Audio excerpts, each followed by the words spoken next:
Frank, Frank Coach. tried your career high tonight. 30 points and threes.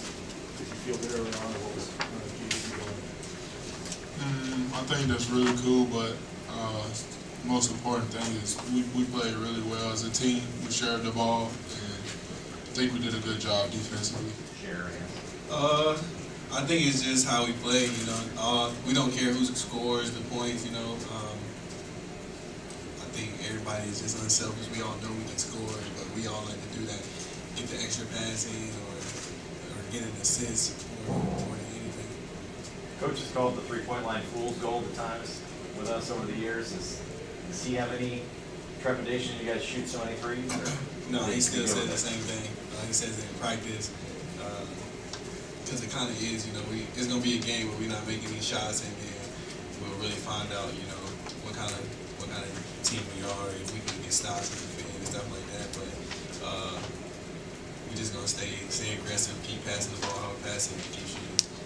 Rob, did you guys celebrate the victory with Coach on his record? Yeah, we did a little bit. I think they had a great video out there with all the guys showing their love and support to him. Just looking forward to next game. Josh, what does it mean for you to be a part of this 6 in particular? It means a lot. It's really cool to, see all the guys who've been a part of this before and been here before me, and just to know that I'm a part of it now feels really good. Do those things, Josh, go into your mind when you're deciding where to go to school? I mean, I'm sure you didn't look at Coach's record or anything like that, but do you think about I might be a part of nights like that? Definitely. A lot of things goes into it, but one of the biggest things was, playing with these guys right here and a couple other guys on the team. Does it feel like you played more than the games with these guys? Yeah, definitely. Practice, we getting better every day. Chemistry is getting better, and it's showing in the game. We just starting to learn more about where each other likes the ball, where each other's really good at. So just every game, we should just get better and better. Let's break it up.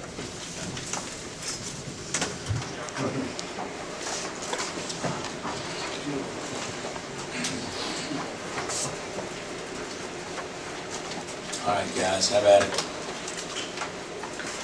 How about that video? The video was really good. Shep did it. Douglas Shepard, that's what they told me. I had no idea. But seeing some of those men, those guys were just kids when we had them, and some of them are over 40 years old now. And seeing some of those guys up there, that was very meaningful. That was very cool. You guys do a good job of, do you think they do a good job of just taking the three when it's there and they're a lot focused? Yeah, I think so. I think that, the last two teams we played, and I think Long Beach may have played some too. Stanford didn't. Don't get me wrong, Stanford didn't. But I think before that was Long Beach, and maybe before that, maybe Asheville. We made a lot of threes. I think they played a lot of zone though. And UMKC played that matchup zone, which we attacked well. I mean, we got the ball in the middle and we're able to make some plays out of that. But I do think the basket, knock on wood, looks very, very large for, 2 or 3 of our guys. And certainly those are good shots. And Devonte and Frank, I mean, they combined to shoot 15 threes. I mean, that's a pretty high number. That's not ridiculous, but what's ridiculous, you make 12 of the 15. I mean, you just don't see guys shoot the ball like that often. Do you have a relationship with Corey? Yeah. Anything that stick out to you? Well, I think that their strength.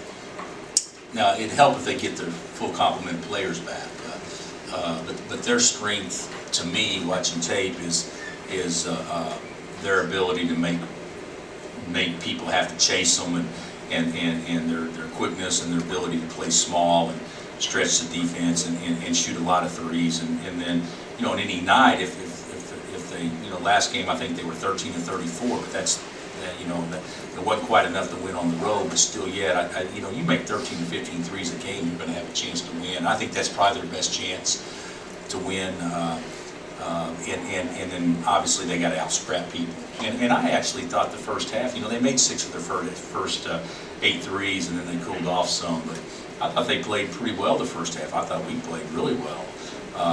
But the second half, I think that we got off to a good start and kind of, I don't know if it broke their spirit a little bit, but they didn't respond probably the way that Kareem would like for them to. But I actually think this is the best team he's had since he's been there. 30 points in 30 minutes were great. You just put it in perspective on what he was playing. Yeah, he's playing about as well as anybody. And you know what? The 30 and 31, that doesn't mean anything to me. What means something to me is 30 on 14 shots. I mean, you just, I mean, that's hard to do when you don't shoot free throws. I mean, you only make 2 points from the free throw line. So, yeah, he's playing about as well as anybody statistically in the country right now. How did you that? He's had 5 games this year with 20 points, but also 60% shooting from the field. Have you really seen a stretch of that efficiency going longer than 5 or 6 games? Well, I think you know, the law of averages sometimes prevail, and you know, you're not going to shoot a great every game, but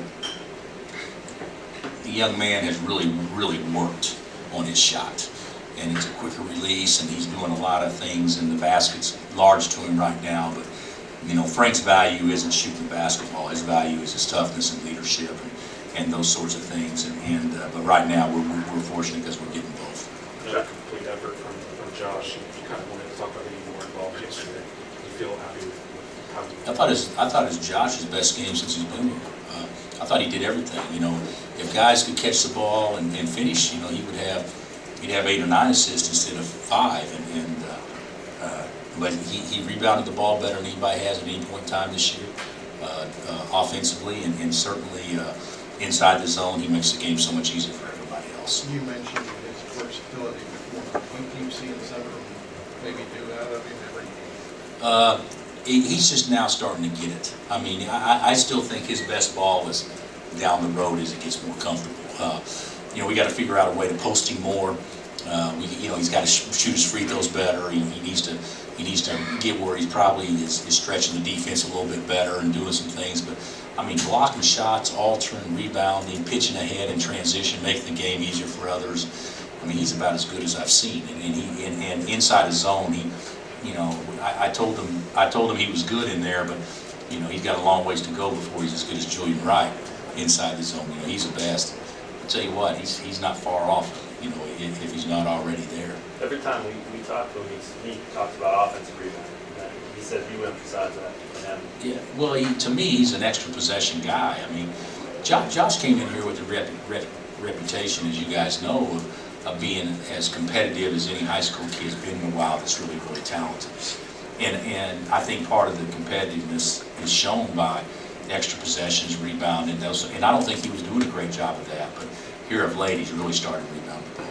You talked in the past about trying to get teams to play up to their ceiling.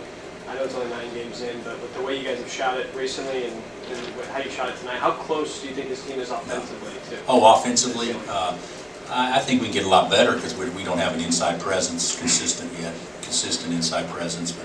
But I will say this: you know how you should judge a team if they're playing close to their ceiling is when you shoot 15% from 3, as opposed to 60%, and you still figure out a way to win. That's what we haven't seen yet. You know, we actually did see it. We saw it against Duke. We're 2 of 17 and figured out a way to win and didn't make any. 2 of 17 and 9 of 19 from the free throw line against the #1 team in the country. To me, that's been by far the best performance we've had because we had played well, but we made the other team not play well. And I think so many times when you make shots, you kind of take the foot off the gas in other areas, and we got to get more consistent with that. You started speed for the second half, any reason behind that? Yeah, I just didn't think Legero was into it. I didn't think Legero played as well in the first half. I didn't think Udoka played well in the first half, and that was why. But I also think that maybe guys don't need to get comfortable too. But I'm real pleased with Legero. Don't get me wrong, but I didn't think he was as good in the first half as what he had been. What's it been personally to get into the 600? I really hadn't thought about it. You know, we've coached them. You know, to get that many wins, which, you know, in the big scheme of things, it's not a milestone because there's so many guys that got more than that. But but it's a pretty significant number. And knowing that I think we've been a head coach now for this is our 24th year, so 23 and a third years, and to have that number, that's pretty significant. But what's significant to me more than anything is to see those guys up on the video board, and how many players that my family, Cindy and Lauren and Tyler, have seen come through. Going back to ORU when you're losing 18 in a row, and all those kids are eating at your house every week and hanging out, and you kind of watch them grow up to where we are now. That to me is what makes it special. The number 600. When you coach at a place like Kansas, you should win a lot of games if you coach here a long time. So that's not as significant, but to see all those other fellows, that makes it pretty special. They said they tried to make you cry in the locker room? No, they weren't going to do that. No, they could. They weren't going to do that. All I got to do is think about how we shoot free throws. So, I'm crying when I'm that mad. So. I know it comes natural to you to say like we or us. You've said that the last 2 days. Every time you reach a milestone like this, you guys say we or us. So why is that so important to you to, I guess, include not just say I, but we or us, and kind of include everyone? Well, this is a team game. There's no I. If you hear our players talk, I hope they always say we or us. And you hear the assistant coaches talk, they should always say we or us. I never did anything in this game. It's always a team effort. And anything that you do, whether it's good or maybe not even so good. So I've always been one. I learned that from Coach Brown, and then with Leonard, and then again with Coach Sutton.